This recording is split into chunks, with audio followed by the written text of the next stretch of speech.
The views on a Breath of Fresh Air podcast reflects the parties involved, and we encourage you all to use it as a conversational tool that will lead to personal studies of your own. Hallelujah. Hallelujah. Hallelujah. Hallelujah. Welcome to a Breath of Fresh Air podcast. Here with your hosts, Earl Roberts and Nakhaz Gay. As a young person, Christianity can be so foggy, like smoke in the mirrors and so unclear. But we're here to bring you a breath of fresh air.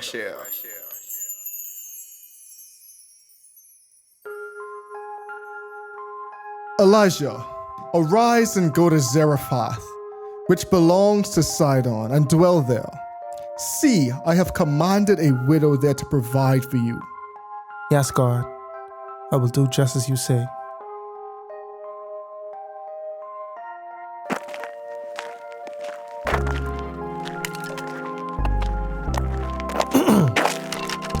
Hello there, Mom. I don't mean to interrupt you gathering sticks, but can I trouble you to fetch me some water in a vessel so that I can drink it, please? Okay, sure, I can do that. Hey, and one more thing. Can you bring me a morsel of bread as well? Surely as the Lord lives, I have nothing baked. Only a handful of flour in a jar and a little oil in a jug. And now I am actually going to gather a couple of sticks that I may go in and prepare it for myself and my son that we may eat it and die. Do not be afraid. Go and do just as you have said. But make me a little cake first and bring it to me. And after, make some for you and your son. For this is what the Lord God of Israel has said. The barrel of meal shall not waste, neither shall the cruse of oil fail until the day that the Lord sendeth rain upon the earth.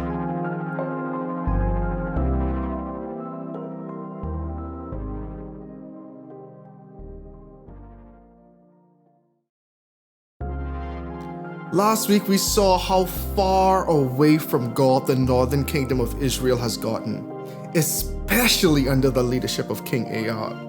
However, no matter how far in darkness we may fall, God always has someone who can deliver his message. This week we are discussing 1 Kings chapter 17 and are introduced to Elijah the prophet. As always, be blessed and enjoy.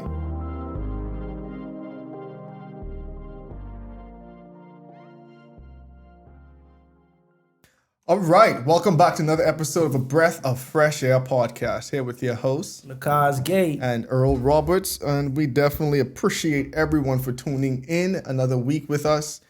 Definitely hit that like button, hit that subscribe button. If you're listening on a streaming platform, definitely give us a rating that you feel we deserve if you based on the value get from our content. Definitely share our content with a friend. We appreciate it all. We definitely do, and we appreciate the engagement that we get. So I mean, this whole we're in the depth of Kings at this point, the Kings and the prophets, and yeah, man, it's an interesting. It's really interesting what's going on, and to me, it just has me thinking too, like, how many chances do we get? Just thinking about the Northern Kingdom in particular, because our whole last episode was based on 1 Kings chapter 16, and we see there was about 5 to 6 kings that we went through in that episode, and none of them found it in a way that they should actually serve God. And it's interesting too, because I'm like, how many chances do we get that God gives us to do the right thing and we purposely go against it? And I just want to encourage those out there. I mean, there's almost like an ending, but it's like the beginning of the episode, right? Yeah. I want to encourage everyone out there, exercise your judgment. You know what I'm saying? Just because you've been doing something for years or something was done a certain way doesn't mean it's the right way or even the most righteous way it should be done. And there are a lot of times where following the status quo is a bad thing. And we see the kings in the north especially was essentially just following the status quo. Jeroboam did this. I'm not going to remove the idols. Omri did this. I'm not going to remove the idols. Zimri, I'm not going to remove the idols. And so it's like,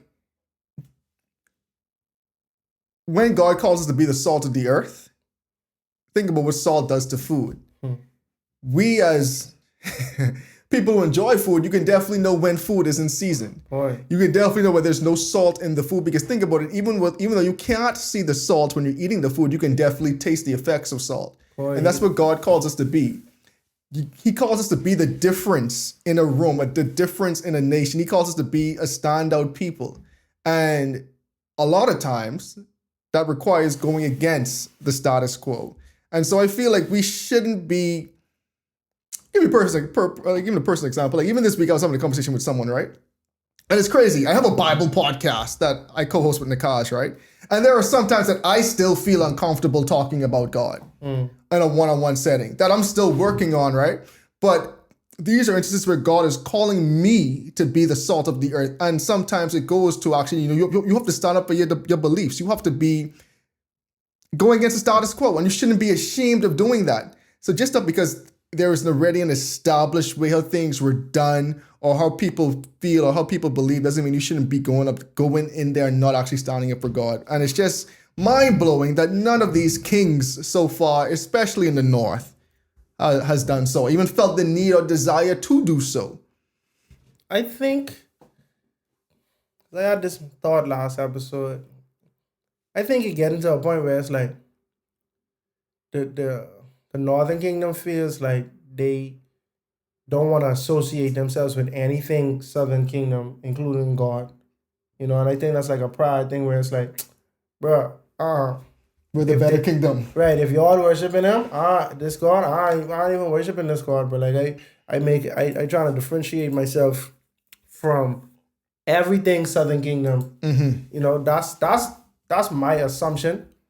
I might be wrong, but for some reason they have a vendetta against the Most High God, and it's not like they just serving other gods and bad things happening and they can't put two and two together. Prophets are literally coming to you and saying, "Hey, yo, Jeroboam, you see what just happening? What happened to you now because you following Jeroboam?" And we have prophets during this time that prophesy, and there's no change. There's no change. They're like, whatever, bro, I don't care. Like the Bible ain't even say, "Oh yeah, they straighten up for like a week and then they backtrack." Yeah, whatever. And I like how you bring that up because it isn't even like Judges. Like Judges, we know it's crazy. Like Judges was almost a year ago, right? But the whole theme of Judges was like, they would cry out to God for help. Like, God would send them a redeemer. They would be good for a while. They backslide. They would cry. They get oppressed. Then they would cry to God for help. And then, God would send them another deliverer. We ain't seeing this at all in the Northern Kingdom. There's no crying out for God. There's no, we need something better. There is no, we want redemption. There's no, we want to be saved. It's we're doing evil and we are so okay with it. We're very complacent with it. It's in our nature at this point that we see nothing wrong with it. And it's interesting how a kingdom that was, I can't even say that was, bro, they're still God's chosen people. Even though you guys had your own split now, you know what I'm saying? Like you guys are still God's chosen people, which we're gonna get into in this episode, right? Is interesting. We're gonna get into this, right? But they're still God's chosen people, but they have become so comfortable in their sinful ways that they don't see anything wrong with what they're doing. And like the interesting, what makes it even more interesting too is like you could look to your point. They might say they're the superior kingdom, don't do anything like the South Stone, but you can see King Asa right now. I mean, he at the end of his reign, so things might be a little shaky right now too. But you had 41 years where you could look to the South and be like, yo, they're actually being blessed. There was like, if you go to Chronicles, there was 10 years where they was completely at peace. Yep. They building stuff. You know what I'm saying? Yeah. And then it's like, no one thought, maybe we doing something wrong because we constantly at war. Like, what's different? I think they can't think that way because they're already content to just ignore God, bro. Yeah. You know what I mean? Bro, if someone say, bro, let's say like one of their advisors or prophet say, yo, y'all going through this because Y'all ain't worshiping. They probably, bro, come from around me talking that. You see what happened when the man of God spoke to Jeroboam and tell him what was gonna happen to that altar? He was like, yo, apprehend him, Get him. Get that man. And in his hand, withered away. You know what I mean? Like, they don't want to hear that. Like, you trying to bring logic to like a spirituality conversation right now, bro. Like, no, it's vibes over here, bro. Like, I feel like Baal is the guy, so Baal is the guy. That's how they giving it up right now. It's interesting, man. It's very interesting. To your point, it's like a spiritual warfare. And to people who think when the devil has you ensnared in your trap that it's something to play with, in his trap it's something to play with, it's really not, because this is a nation who deep down probably still knows the truth. Mm-hmm. And I don't want to say everyone in the Northern Kingdom is probably bad, because we see, like, again, we're going to talk about a prophet who was from the north who still kind of knew, who still knew God. Mm-hmm. So there's still some good actors, but it's like overall, this was like the state as of the Northern Kingdom, and especially the leader himself, who was supposed to be, the leader of the whole nation, who was so perverted in his ways that, again, if the king is proclaiming something and ordering something, you as a commoner, it's kind of hard for you to be the salt of the earth. You know what I'm saying? And that's why God holds leaders, especially spiritual leaders too, in such a high regard, because I shouldn't say high regard, but such a higher calling, because you guys, based on what you do, is how so much more sheep or the flock of the church or the chosen people, how they react. Mm-hmm. Because if you oppress people and tell them they can't worship me, then I'm going to deal with you more harshly than I'm going to deal with them, because they still have the free will, but you are almost trying to take away their will that I gave them. And God doesn't do kindly with that. Yeah, bro, to whom much is given, much is required. That's a fact. That is a fact. Yeah, and that comes from Luke 12:48. To whom much is given, much is required. And so this ain't even like a logical or quote of wisdom. This is biblical. I mean, it is wise, but it's biblical. This person, I might only have the influence of my household. I might only have to worry about my wife and my family, you know what I'm saying? Mm-hmm.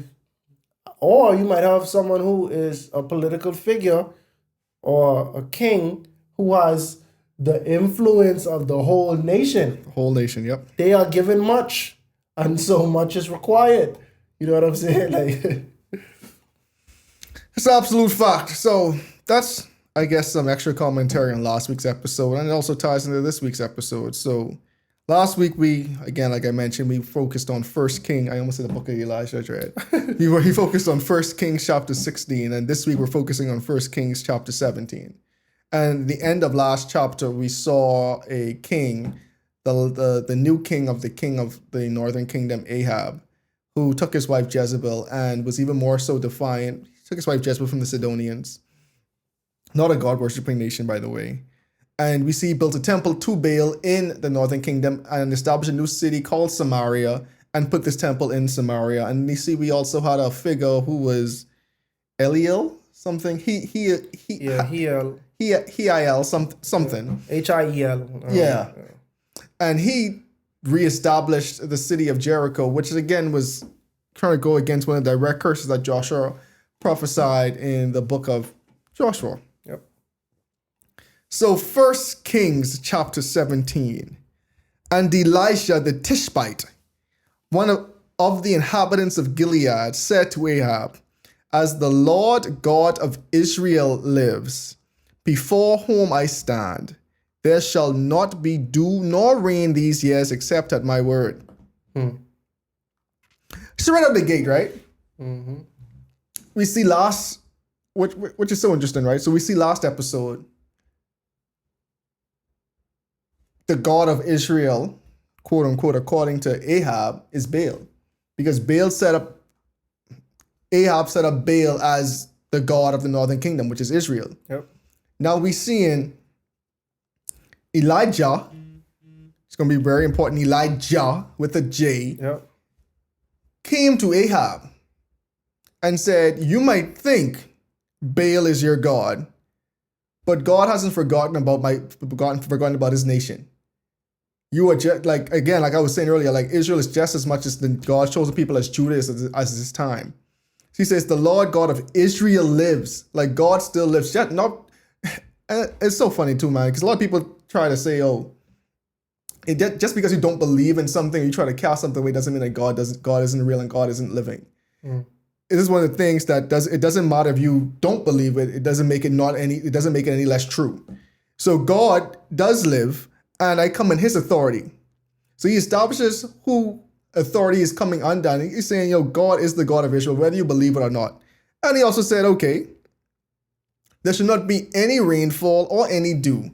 It's not even, you ain't gonna have the mist in the morning to wet the grass to help grow the crops. You don't have nothing. There will be essentially a drought until I say so. Yeah, until I change, until I call it off. You're saying like, this ain't like when Joseph, you're gonna have 7 years of famine. Nope. How long? Don't even worry about that. You don't even gotta hurt your head. You ain't gotta you don't even gotta think about trying to outlast this and make preparations for this. There will be a drought that will last until indefinitely. You know what I'm saying? Like right up the gate in verse 2, the word of the Lord came to him saying, get away from here and turn eastward and hide by the brook of Cherith, which flows into the Jordan. And it will be that you shall drink from that brook, and I have commanded ravens to feed you there. So he went and did according to the word of the Lord. For he went and stayed by the brook of Cherith, which flows into the Jordan. The ravens brought him bread and meat in the morning, and the bread and the meat in the evening. And he drank from the brook. And it happened after a while that the brook dried up, because there had been no rain in the land. I was just looking up Gilead. Because, he's a Tishbite. Elijah, the Tishbite. The Tishbite. I was just trying to remember, because I don't know if you remember, it was a nation who was speaking to Joshua, and they were saying, "Oh, we come from this far place and we have bread." I was trying to remember their name. I thought that might have been it, the Gileadites, but it wasn't. But I found out that Jephthah was also a Gileadite. Jephthah, the infamous judge who sacrificed his daughter unto God because they won a victory. Just a little sidebar, just the reason why I'm so quiet so far. But so last episode they talk about Ahab and they're saying he's wicked, he worship Baal and this and that and the third. And then now we just get introduced to this Elijah character, and the first thing we learn about him is that he said, famine in the land, straight up, right? But what's interesting is that like when we progress throughout this chapter, we can realize a little more specific things that was happening with Ahab and why this famine was probably taking place specifically. But as of right now, we just see, we know Ahab wasn't making no sense for sure. But, we have Elijah who, proclaimed this famine, and it even affect him. Himself. So it affect everyone. They're seeing like in Egypt where the plagues was happening, but, the people, the Israelites who was in a different city, they was just chilling. Everybody affected by this famine. And it also shows, again, like how long this famine this drought had to been, because, pardon me, brooks don't really just dry up overnight. You know what I'm saying? That means the source that was feeding them was probably rain water coming down from the mountains or something. Hadn't rained in so long that the brook eventually dried up. So it just shows this had to be a sustained drought that happened to really make the people ponder, like, why is this happening? And to your point, like, it wasn't like he was unaffected by this. Yep. This was his source of water. And we see also too, like, God told him, pronounce this, go do what I tell you to do. But also if you do it, go and hide, because he knows Ahab is probably going to try to kill him. You know what I'm saying? So he said, go and hide, and don't worry about how you're going to get food, which I think is a remarkable part of the story. I remember this part growing up, but it's kind of funny, like how it's like, this is Elijah's first introduction. But like, this man was getting fed by birds. Yep. But he wasn't eating the birds, but the birds is bringing him meat and bread. Yeah. I don't know how I feel about a bird bringing me meat. Because what meat you bring? That's the meat cooked? Do I have to cook the meat? Anyway. I think you probably still have to cook the meat. That's maybe a little technical, right? But the bread tripping me out, because who baked this bread, bro? But you stealing bread? Them ravens is scared like seagulls, bro. But seagulls really, bro, they really know. I don't know what to call them, bro. I want to call them bases, but that's like a behaving term. But anyway, they really just pick up anything. They'll steal anything, but they don't Like care, seagulls bro. be plotting on your food, son. Fox, bro. They like junkies, bro. They like They just be junkie plotting on birds. your Like food. they need that. I need that, bro. Like for real. But anyway, the Ravens had bread, bro. Baked bread. Probably stealing bread right from that evil city. The baker put his bread on there. They say, all right. I think in Proverbs they say like the riches of the wicked is stored for the righteous or something like that. Like I can find that text. That had to be what was happening. And so now we see, you find that Proverbs 13. Proverbs 13, Yeah. perfect. 22. But yeah, it's still weird that you have birds come into feature because I'm like, a bird beak can't hold that much. Yeah, but hold on, bro. A good man leaves an inheritance to his children's children. You remember that text? I did read this that. This the same text. Proverbs 13:22. And the wealth of the sinner is stored up for the righteous. But yeah, it might not have been one bird. It It had to be multiple birds. might have been a flock of birds. A bird can't bring you meat and bread in the same beak, bro. Yeah, true, Fox. You might have gone and get that one bird, might have gone and come back.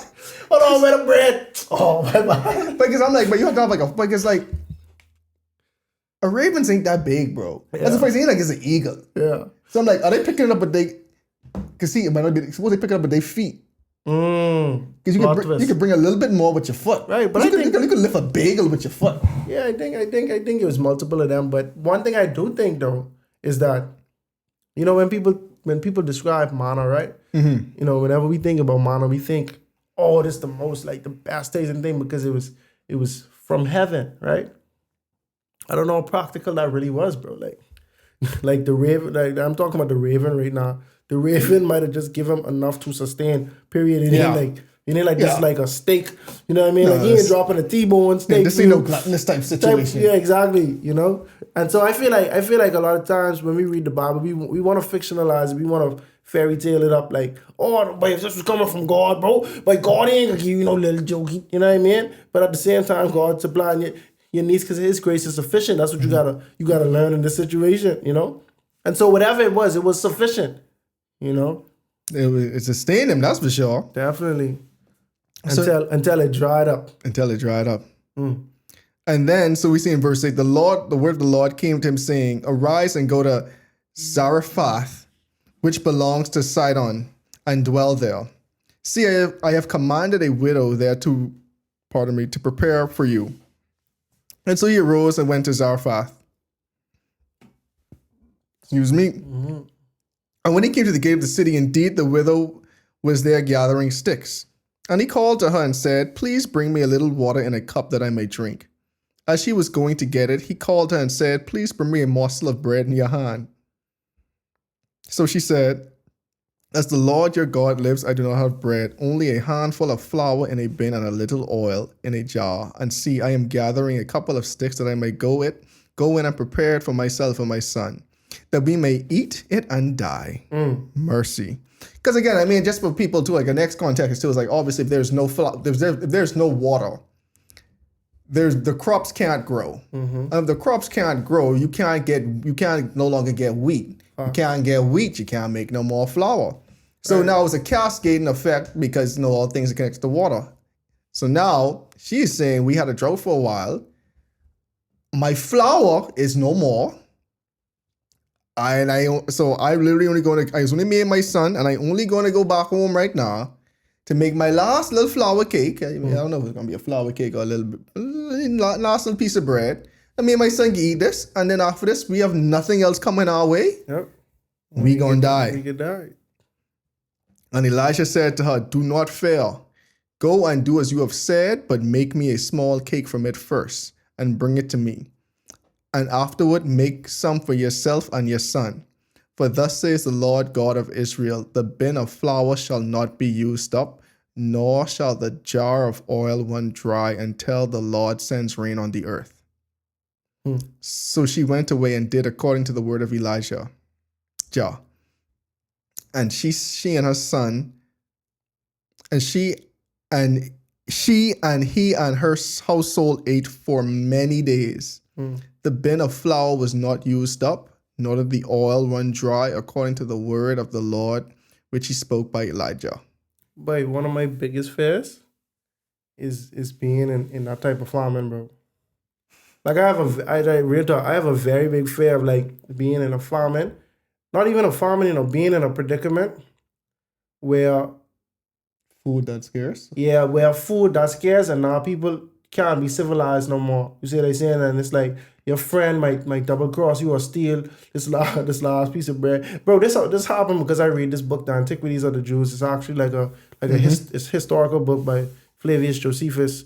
He was a Pharisee that actually converted to Romanism during the time of the Jewish revolt in 70 AD. And they was talking about how people's cannibalism and all type of this and that. But this thing woke up a fear in me, bro. And it's funny because like in Deuteronomy 28, that's one of them ones where a lot of people, there's a lot of deep dives on that chapter, and it talks about choosing life or death. It was Moses talking to his people saying, yo, the blessings that will come from serving gods, and then the curses that will come from not serving God. Farming was one of them, and it was talking about how you might have the gentlest woman in the world, and because she's so desperate, she could turn to cannibalism. They say the same thing. You might have the most gentle, kind man in the world, and he could turn to cannibalism. It's all in the Bible, Deuteronomy 28. Read in context, though. Read the whole Deuteronomy if you have to. You know what I mean? Like, read the whole Torah. Like, Genesis through Deuteronomy, get understanding. But it's prophetic. But now we see where there's a famine in the land, bro. Mm-hmm. And I just want to make that context because before I read I read this extra biblical writing, which was Antiquities of the Jews, which these people were not Christian. This man is not a Christian. He was a Jew, obviously. And this is a historical fact, you know what I'm saying, about what was happening during that time. And this, for reference, this happened about 40 years after Jesus died, around that time. Very close to during the time of Bible. So I talking about Paul and them was probably writing their books during this time in history, right? And he was talking about the famine, bro. He's talking about how people was breaking in your house and stealing food, like rich people and things like that, bro. Like, you see what I'm saying? Stealing from the poor, bro, trying to take food out your mouth and things, bro. And so I have a fear, bro. I ain't even gonna lie, dog. Like, I don't want to be in this, like, personally. I don't want to be in them type of situations. But just for context, bro, it's a famine. And this woman already know she only have one more meal in the house. Her and her son, right? Only one more meal for the both of us. And after that, but Robert can come out of the hat, bro. We can, ravens coming to bring us. Elijah ain't even got no ravens to feed him no more, right? Which is interesting, right? And God instructed her to oblige the prophet. I think what did it say? In verse 8, go to verse 9. Arise, go to Zarephath, which belongs to the Sidon, which is not an Israelite country. That's what I was going to say. It's not an Israelite country. See, I have commanded a widow there to provide for you. So God had already told this woman to provide for Elijah, And so Elijah asks her for a tall task, but you asking me to give you something what I don't even have enough for me, for my family. You know what I mean? And it still shows her faith too, because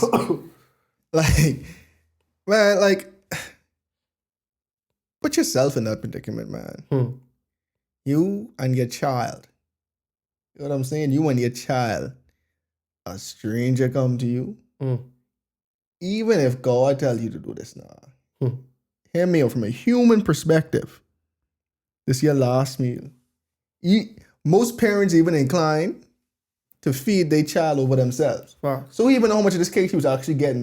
You know what I'm saying? She might just be like, all right, I may get a small piece of this, but as long as my son eat, I can figure it out. Or I just, even if she's so much reserved, she's like, bro, we gonna die after this, so I might as well let him have this full, and I got more meat, so it could probably take me a little bit longer to die. You know what I'm saying? But this stranger saying, hey, before you even do that, prepare me one.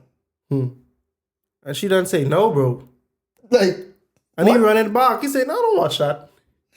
Don't watch that make or something. And, God show me. It's the funny thing about it. She didn't even really say no, right? She's like, it's like when you want someone to withdraw their request. Right.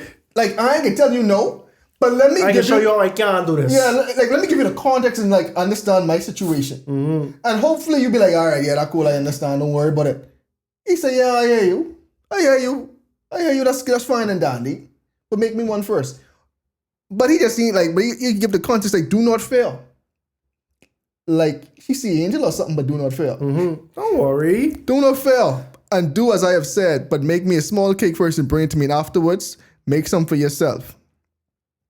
For the Lord said, the flour should not be used up in the jar of oil, should not run dry, until the Lord send rain on the earth. And so again, we see like this, first of all, this famine was widespread. You see this affecting cities that are not even in Israel or Judah. Right. You know what I'm saying? So this more widespread that are even affecting them over inside on, which was a nearby region, but still, it wasn't just like God was like, this whole region ain't getting no rain because of what y'all doing there in Ahab, which is foolishness. I mean, like what Ahab is doing was foolishness, just to, because that could have been taken out of context. Yeah. But yeah, man, like that's just interesting. But now we see God's faithful in his promise, because we don't even know how much flour she had, which obviously wasn't a lot, but it never ever ran out. So imagine she take off just enough to make a thing what you call it, like a biscuit or something, a loaf of bread. You know what I'm saying? You have just enough flour to make whatever you was going to make. But every day you go back now, you could go back to this flour and it's making not just for you, enough to feed Elijah as well. Mm-hmm. We living good over here. The same oil too. You ain't enough oil to make this one thing. The oil ain't ever run out. You just using your oil. Keep on going. Next day you come using your oil, pouring in faith. And each day the flour, you go back. There's flour in the little bin again. And then there's flour in there's oil in the jar again. No, I just was wondering, bro. Like, I know people was like, bro, like, why you ain't losing weight, bro? Like, you know what I mean? Like, cause they ain't gonna know for real unless they up in your house type thing. Or they might smell the bread. Getting big every day. Yeah, they might smell the bread. We ain't had wheat in almost a year or two now. Like, what's going on? Like, where you getting all this wheat from? Yeah, but it shows that God is faithful, man. Because like day after day, new mercies I see. But like, it's because, man, thank God I've never been in a predicament where I didn't know where my next meal was coming from. Mm-hmm. Like, there are days you go in college, you're a little broke, the calf closed, you might have to try to go to Jack in the Box or something. But you're going to get food. You know what I'm saying? But Jack in the Box, bro. Some sad days in college, bro. There's some sad days in college. What can I say? Don't share the Jack in the Box, man. That just is so funny, bro. That's a random place, bro. You see, it's just interesting because Jack in the Box more on the West Coast too. It's like they big on the West Coast too. But gotta be, bro. Gotta be, dog. Because think about in Orlando right now. Anyway, we gotta talk. No, because you really don't see them on the East Coast at all. Right. But in the West Coast, yeah, they all heavy. Over. Right, but we on a tangent. Yeah, so Jack in the Box, right? But man, imagine when you literally don't know where your next meal coming from. You know what I'm saying? And you finally have you have just one last meal left, bro, and someone asks you to give it to them with the hope that knowing that each day you go back, it could be there again. You know what I'm saying? And in your mind, logically saying, bro, I don't have enough to even make. I make this for you. I don't have enough to make for myself after this. Well, it sounds like a dream too, bro. No, see, truthfully, it makes sense because God had already spoken up. Mm-hmm. So if she had faith, all you have to do is now act on this faith now, right? But in outside of that, bro, if someone say, make me something, right? Profit or no profit, but I don't have enough for you, bro. You know what I mean? What you mean? Oh, God say this and that. And nah, I have to believe you, right? But the stakes so high, bro. The stakes are high. This is a life or death situation right now, bro. Because if I give you, bro, that means I take it from my son or from me. I basically take it from both of us at the same time, you know?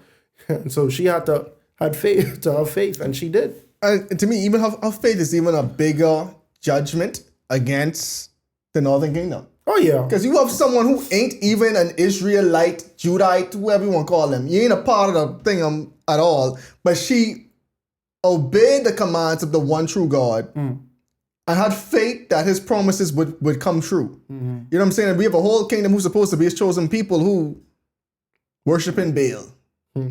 Worshiping Baal. And again, back to we start off this episode, right? Which is kind of like on a tangent, but still related. Bro, they in a drought. Who they crying out to? Are they crying out to God? Can't be. The Bible ain't saying they crying Right. out to God. Real You talk. know what I'm saying? Like y'all going through a what you call it, a famine, the natural disaster, whatever, but y'all ain't crying out to God. At least in Judges, they'd have been like, God, yo, we can't take this, save us. Yeah. Like, do something. They, again, so complacent, there's no even trying to go to God, calling Elijah, be like, yo, Elijah, what could we do? How can we make it right with God? How can we repent for our sins? There's none of that. It's just... And I go to Jesus' point. When Jesus was talking to I think it was the Pharisees, and he said, bro, it was widows all over, bro, like the land of Israel. You know what I mean? When Elijah was here, but he went to a Sidonian, and they go to show, right? You remember that? You remember that one, right?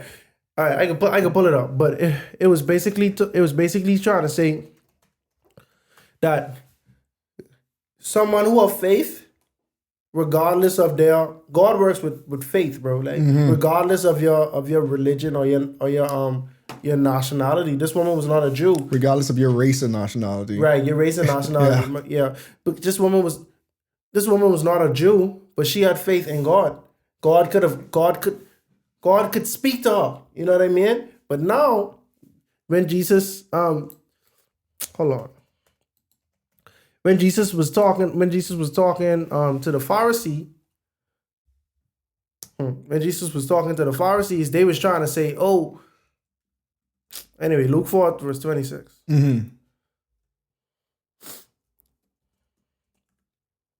Yet Elijah was not sent to any of them, but to a widow in Zarephath in Sidon, right? But I tell you truthfully that there were many widows in Israel in the time of Elijah, when the sky was shut up for 3.5 years, and a great famine swept all over the land. Yet Elijah was not sent to any of them, but the widow of Zarephath and Sidon. And there were many lepers in Israel in the time of Elisha the prophet, yet not one of them was cleansed, only Naaman The Syrian. The Syrian. You feel me? And so that was Jesus. You know, just when Jesus was talking about how, yo, bro, faith, bro. Faith. Like y'all so fixated, oh, the Messiah have to be this, or there have to be that, or you can't heal this, or you can't preach to that, bro. At the end of the day, God been doing this from time. You know what I mean? So when you get to the New Testament, the Pharisees and just Judaism or the Southern Kingdom, they had developed a type of culture that was putting new laws on top of laws to the point where they couldn't even really see. They lost sight of what God was actually truly about and what his mission actually was. And so right now we're reading it in real time. We have the Northern Kingdom, we have the Southern Kingdom. But God sent Elijah to a widow from where she was from, Sidon. But you know who else from Sidon? You can think? Who else from Sidon? Jezebel. Oh yeah, she was a Sidonian. She was a Sidonian. You see what I'm That saying? is very true. Right, but you don't think that's crazy though, bro? That's like such a crazy parallel. You have this one woman who is not only a Baal worshiper, right?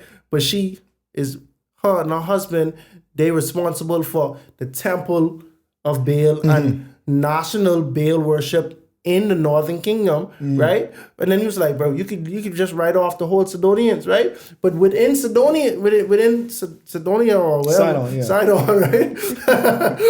Within Sidon, Sidonia does sound good. yeah, dude. You have people who actually do have faith, bro, and it just go to the point where we were saying last episode where, bro, you had a choice, bro. Like you have choices, bro. You could know who the Most High God is. You know what I'm saying? And we spoke about Abraham, right? When he was in the land of Ur of the Chaldeans, right? Everybody worshiping idols, but God spoke to him, and he responded. You know, God is gonna speak to all of us regardless of religion, but sometimes our religion could block us off from even hearing His voice. You know, sometimes our own prejudices and stuff like that could stop us from even moving into this will, or could make us want to just ignore what we thinking, or ignore our conviction. Oh, that can't be right. You know what I mean? That's a fact. So, yeah, we have. You know, this remind me of early in Exodus, bro. I want to say Exodus 1 or 2, where we had the midwives. I think there was the Egyptian midwives. Yeah. Or maybe they were Hebrew midwives. Hebrew midwives who were not, like, who... Finish it. Right. Basically, they were instructed to just kill all of the Yeah. firstborns and stuff like that. But they're like, nah, bro, like I ain't doing that. You know, people who going against the grain of what is like instructed of them or what is expected of them. You know, it's just like Rahab. She was from Jericho. They had their own religion and their own loyalty to their nation, but she realized the Most High God is power. She realized that He coming and destroying all of these nations. I ain't no fool. I can see what God happened to us, and so I don't want to be a part of that. I'd rather serve the God who is victorious. Amen. Type of situation, you know. And so, you know, shout out to the widow from Sidon. Yeah, man. Like, just imagine being from a nation where everything around you is so corrupt that they ain't even trying to have the guise of following God, and you still have to be the one standing up and being like, nope, I'm still have my faith. Yep, You know what I'm saying? I'm gonna do my thing. So it's such against the grain. Go for it. And there were prophets in the land, bro. Up until Ahab. Mm-hmm. The good much prophets just in Israel. And then you would have to think about it, right? The tribe of Levi was supposed to be scattered all throughout the nations. And so when the split happened, it ain't like all of the Levites would have just uprooted, oh, we going to Judah. Because you ain't know what Jeroboam had in store for real. You know what I'm saying? So that means they would have had Levites who come from a long line of priests of the Most High God who should still be in there. Bro, we know, I'm saying, we know Levites were still around even in the New Testament. Right. The whole story with the Good Samaritan. Right, straight up. Straight up, bro. And so it's like you could assume that the light was so dim during this time, but we can see pockets where the most random people have light still. We have these prophets who coming around, you know what I mean? Like all type of stuff, bro. So, you know, they have options. They have options and they, you know, the choice is still yours. You could serve the government and their religion that they pushing on you, you know, or you could go back to the Most High God. That's a fact. My word. So now in verse 17 of 1 Kings 17. Now it so happened after these things that the son of the woman who owned the house became sick. And his sickness was so serious that there was no breath left in him. He died. So she said to Elijah, what have I to do with you, O man of God? Have you come to bring my sin to remembrance and to kill my son? Which is interesting too, because we have no knowledge Right. of what she was dealing with. And again, no one's perfect, not even me and Nakhaz. And we know everyone has their sinful baggage. But she knows she's a man of God. She's saying, hold on, bro. Like, I come here, help you. My son died. Like, you just come to bring my past back in my face. Your dog, bro. What type of sick joke is this? You know what I'm saying? Like we just gonna die regardless, but it's like insult to injury. Your dog, bro. I could have done. We didn't have to. I would not have suffered. Right. You give me over, then you throw it back. You take it back from me. And he said to her, give me your son. So he took him out of her arms and carried her to the upper room where he was staying. And he laid him on his own bed. Then he cried out to the Lord, said, O Lord, my God, you have brought this tragedy on this widow with whom I lodged by killing her son. He said, O Lord, my God, have you also brought this tragedy on the widow whom I lodged by killing her son? And he stretched out himself out on the child 3 times and cried out to the Lord and said, O Lord, my God, I pray, let this child's soul come back to him. Then the Lord heard the voice of Elisha, and the soul of the child came back to him, and he revived. And Elijah took the child and brought him down from the upper room into the house and gave him to his mother. Elijah said, see, your son lives. And then the woman said to Elijah, now by this I know that you are a man of God, and that the word of the Lord in your mouth is the truth. Okay. So that's the end of 1 Kings 17. And this last story really has a lot of implications and a lot of just things you can talk about. Mm-hmm. So now we see, just the obvious. This the first time in the Bible that we are reading that someone who was dead has come back to the land of the living, has come back to life. And we see Elijah said, let his soul return to him. So now we see the separation of a body and a soul. His body was still physically there, but his soul, when he died, his soul left his body. And now we see Elijah's prayer specifically, let his soul return to him. And he prayed to God earnestly, and God, by the grace of God, God allowed the child's soul to return back to the child's body, and he lived again. Elijah didn't revive this child. Elijah prayed, and the Holy Spirit, God, allowed the child to be revived. I just want to make that picture clear, because I mean, read these stories and say, oh, Elijah revived him. Elijah prayed to God, and God revived him. I just want to make sure we drill that down, because I mean, even when we get in discussion, we're probably going to say, yeah, Elijah revived, like Elijah brought this guy back to life, but I don't want the emphasis to be lost, or the point to be lost, that we of our own power cannot do this. It's only by God that this was done. Yep. I think that's a very important thing to drive home. Because even if you Google it, you're going to be like, oh, Elijah brought this guy, the widow's son, back to life. And when you read in the context, no, God did it. Elijah was just the vessel through which this miraculous miracle happened. I don't know if saying miraculous defeats the point of saying miracle. That's a fact. Because he didn't say yes. He just said, yeah, you kind of, you didn't need the miracle in there. Yeah, we get the gist, you know. Yeah, man. So, like, what's your thoughts on the whole thing? Body, soul, coming back to life. So, bro, if my computer was more intelligent, I would have already had my points up ready. But I'll say this, right? Mm-hmm. It's like when God breathed into, like, we were dust, right? Mm-hmm. God breathed into man, and he became a soul, right? It's not that you have a soul, but it's like dirt plus breath equals soul, like equals human being, right? Mm-hmm. And so if you take out the soul, that means basically you didn't have the breath of life in you anymore. You understand what I'm saying? And so right now, this body is just a body.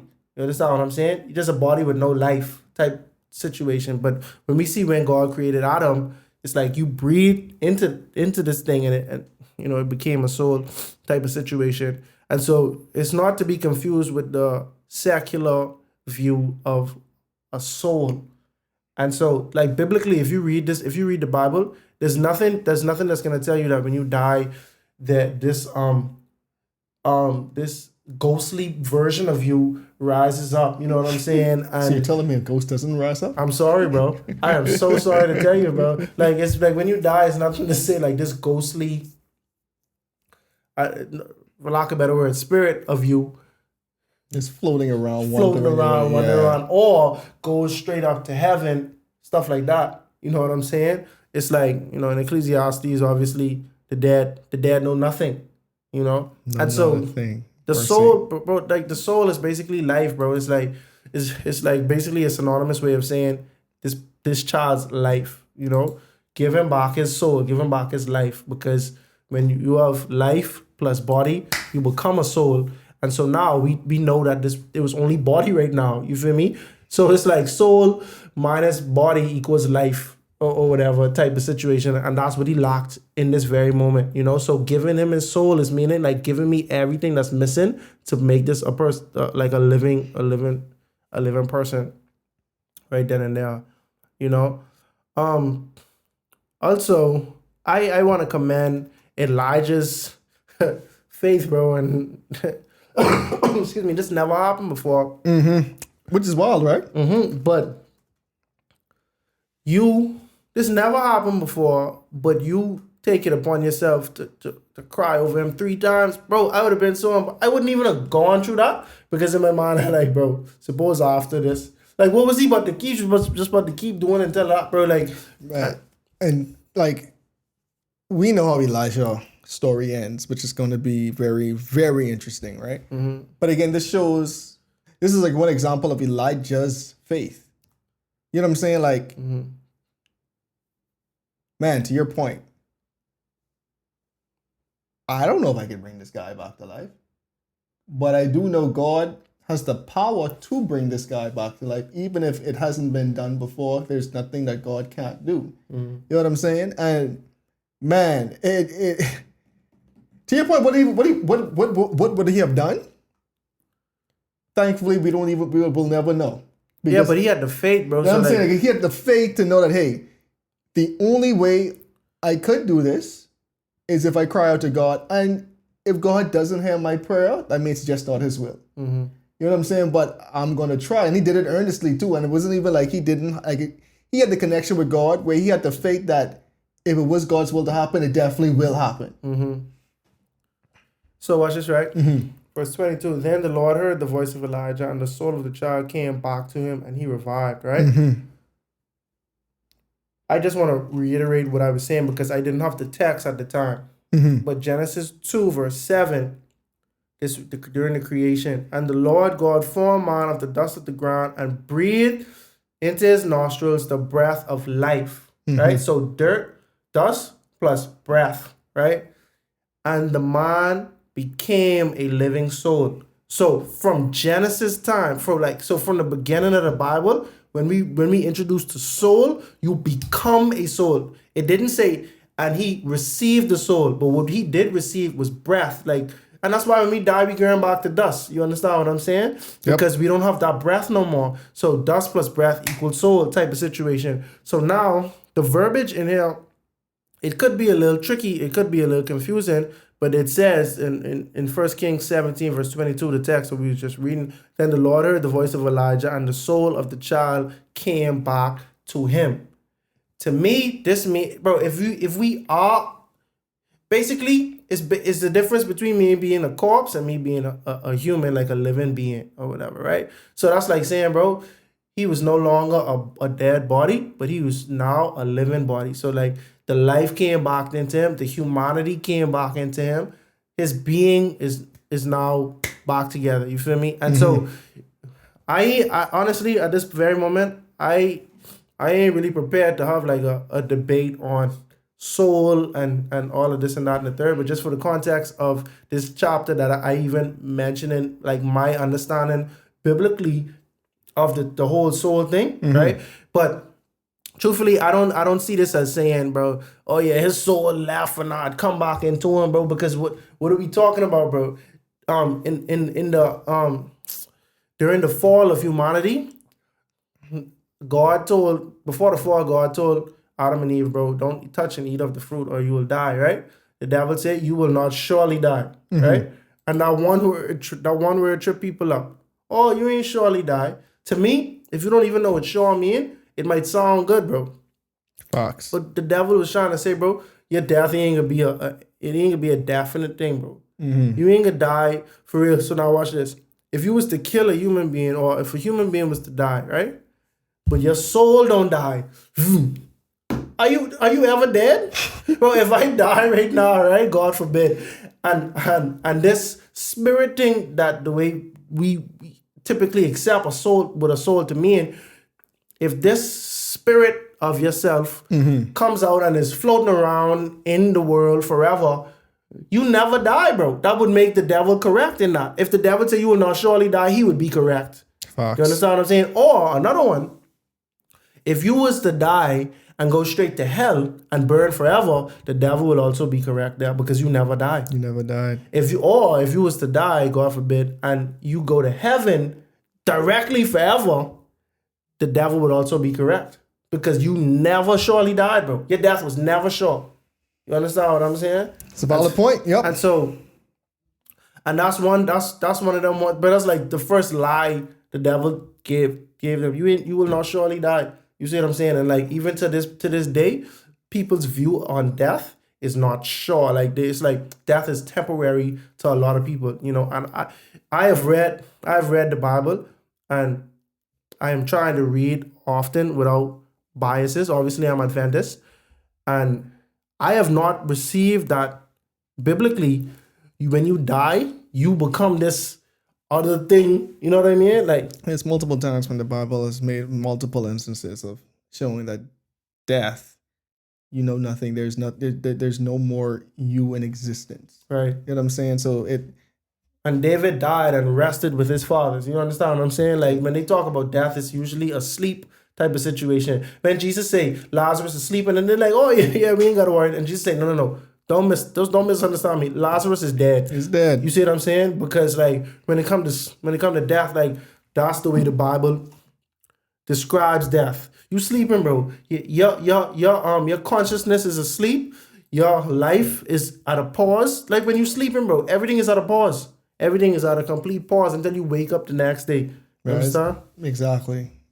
So yeah, like again, like we don't want no one taking out of context or to get anything misconstrued.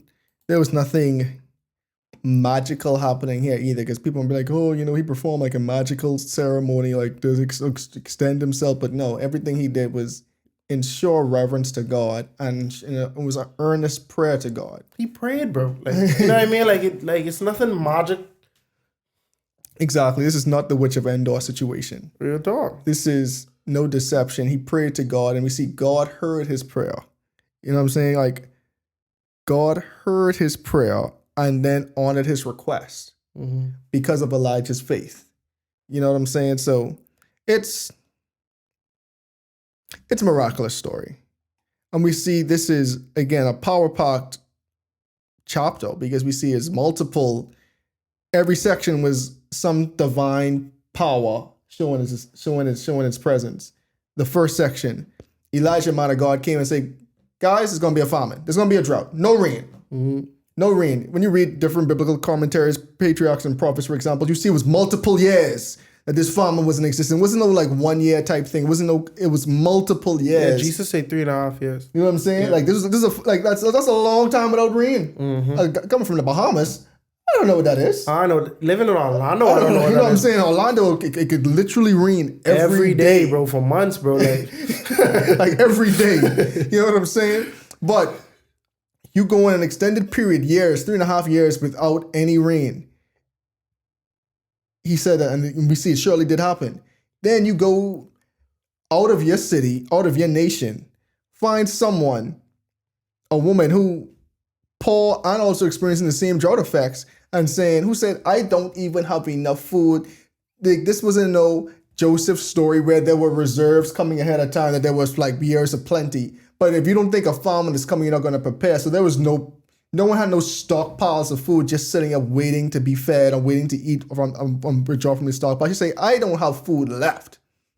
You literally catch me in a time where I'm going to prepare my last meal to die with my son. Because we don't even know where our next meal is going to come from. And Elijah said, I hear you. Make me a cake, and surely, like, the Lord will not let your flour nor your oil run out. And it did happen. You know what I'm saying? That's the second thing we see God come, so said, so done. Now, and to end the chapter off, and all of this is with Elijah's introduction. And I think that how the Bible introduced you to speaks a lot. We see how Ahab, just in contrast, like 2 episodes ago, we see how Ahab was introduced. And straight out the gate, we still didn't even talk about Ahab proper yet. And we still see Ahab they introduced him showing he was evil. You know what I'm saying? And so now we've seen the last to end it all out. The first instance of a resurrection happening in the Bible. You know what I'm saying? Elijah, a man of faith, the widow's son died. She gone to Elijah, and Elijah didn't even say, well, I'm sorry, that's God's will be done. For real. Yeah, because that could be an easy thing. Like, bro, I don't know what to tell you.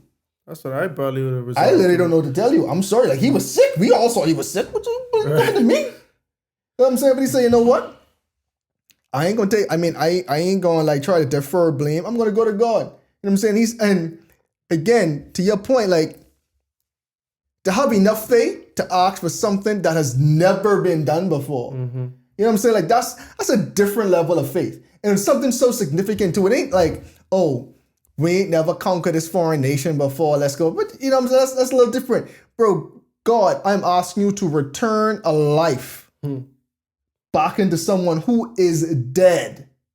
You know what I'm saying? This ain't no CPR. This ain't no defibrillator type thing. No, bro, this person is dead.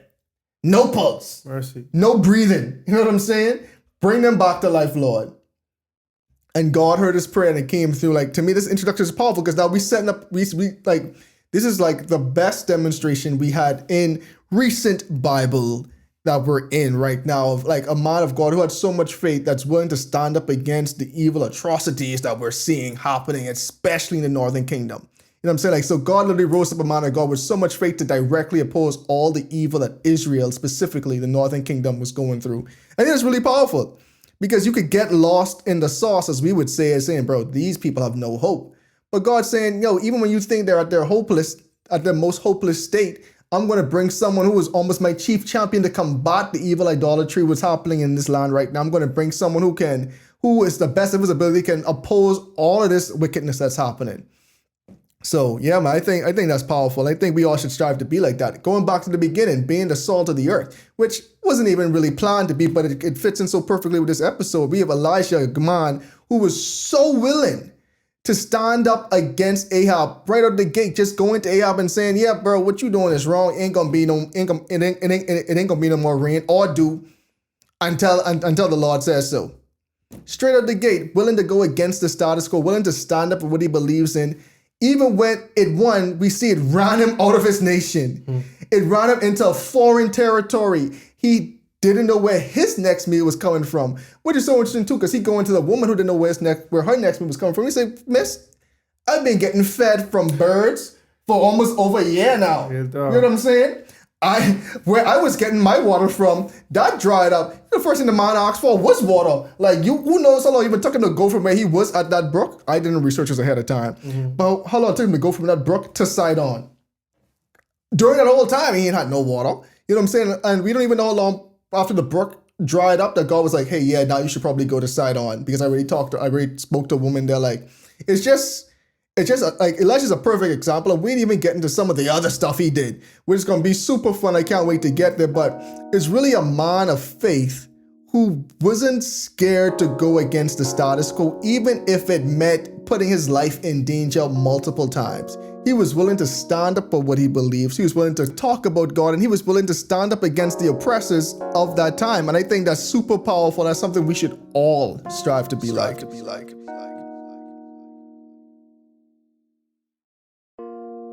Because of Israel's wicked and idolatrous ways, the Lord sent a famine upon the land. However, despite these conditions, he still provided for Elijah and even the widow of Zarephath. And now, over 3 years has passed, and the Lord has decided to put an end to this famine. But first, he must put an end to the prophets of Baal. But we'll talk more about that on the next episode of A Breath of Fresh Air. Tonight's episode included voice acting by Ayana Albertson-Gay, as well as your hosts, Earl Roberts and Nakhaz. Remember to go ahead and research on your own in order to get a more firm understanding of tonight's episode. And if you enjoyed it, make sure to like, subscribe, and share with your friends. You can follow us on social media at A Breath of Fresh Air Pod on Instagram and BOFAPOD on Twitter. Thanks everyone, and we'll see you next week.